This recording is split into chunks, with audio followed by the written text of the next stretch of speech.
ได้มาถึงถิ่นดินแดนพงศาลีดินแดนแห่งนี้ดินแดนอาถรรพ์ก่อนเราเคยได้ยินแต่สื่อ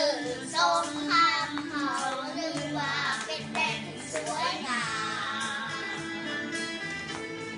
มาบัดนี้พงศาลีได้เห็นกับตา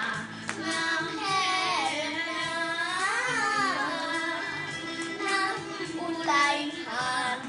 สดใสอาบเย็น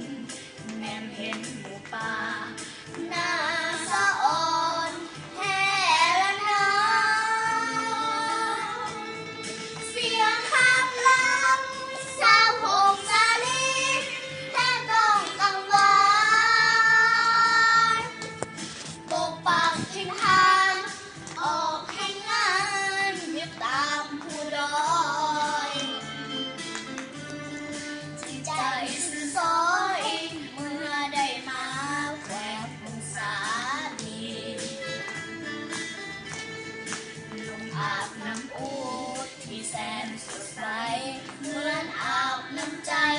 สาวพงศาลียิ้มแย้มแจ่มใส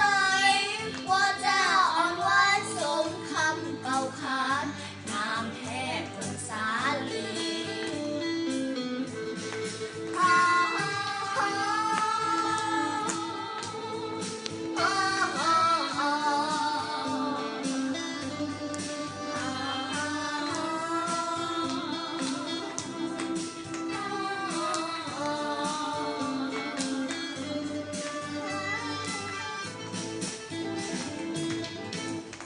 ได้มาถึงถิ่นดินแดนพงศาลีดินแดนแห่งนี้ดินแดนอาถรรพ์ก่อนเขาเคยได้ยินแต่สื่อสงครามเขาลือว่าเป็นแดนที่สวยงามมาบัดนี้พงศาลีได้เห็นกับตา